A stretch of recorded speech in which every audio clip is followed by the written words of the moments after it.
Konteks ini PSI berpandangan bahwa partisipasi masyarakat adalah kunci utama dalam menentukan sistem pemilu kita seperti apa ke depannya.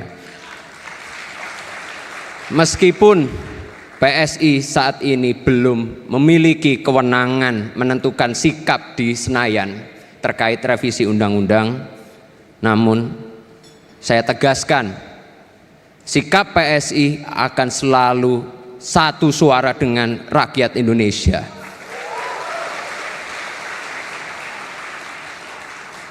Rekan-rekan sekalian, Rakernas PSI itu adalah momentum yang sangat-sangat baik. Ini adalah konsolidasi nasional sekaligus tindak lanjut transformasi pasca Kongres di Solo. PSI telah bertransformasi, bukan hanya soal logo, tetapi juga cara pandang menjadi partai yang lebih terbuka. Partai super terbuka adalah jawaban atas tantangan zaman, atas praktek politik tertutup yang menciptakan jarak antar elit dengan anggota, bahkan dengan masyarakat, di mana keputusan-keputusan seringkali hanya ditentukan oleh struktur tanpa melibatkan kader sama sekali. Melalui Rakernas kita meneguhkan PSI sebagai rumah bersama, rumah bagi buruh, rumah bagi nelayan, rumah bagi petani, rumah bagi pekerja informal. Siapapun, seluruh lapisan masyarakat kita terima. Semua ini akan diperkuat melalui keputusan-keputusan strategis yang akan ditetapkan di Rakernas PSI kali ini.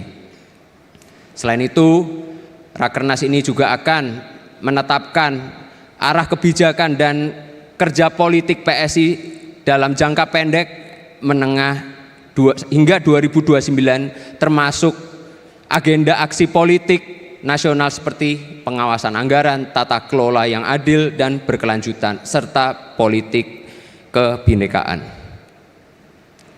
Teman-teman sekalian, yakin dan percayalah, PSI akan menjadi partai yang sangat-sangat besar.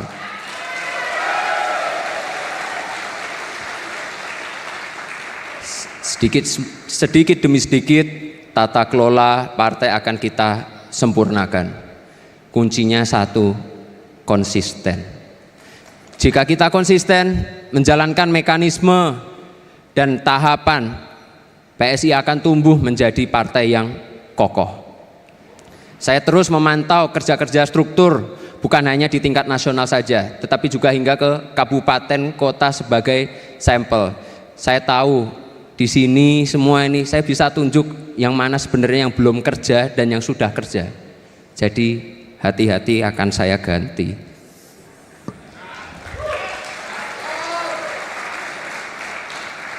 Di sini saya juga bukan hanya ngomong mengenai DPW dan DPD ya, saya mengenai juga nih teman-teman DPP yang di depan semua sama. Semua akan kita evaluasi 3 bulan ke depan.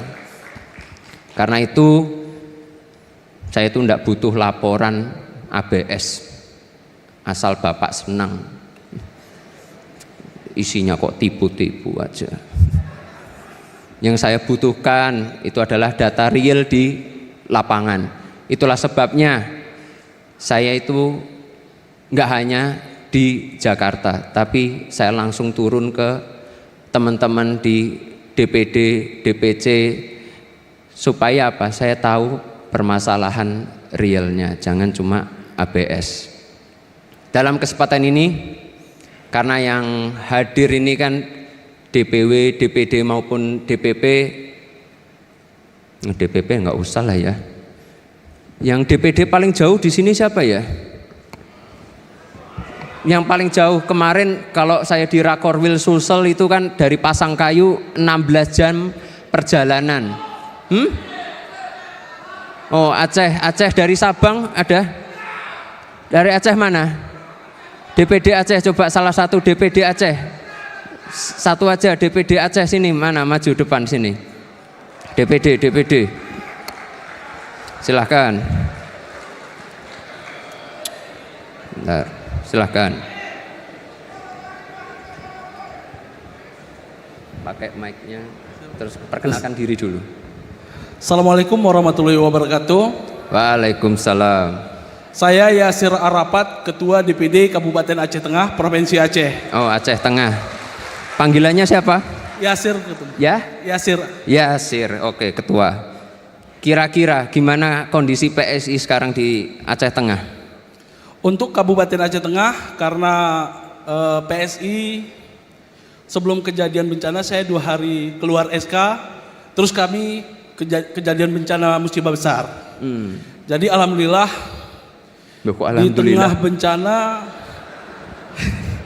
di tengah bencana juga saat ini kami terisolasi. Saya sempatkan datang ke Makassar demi PSI.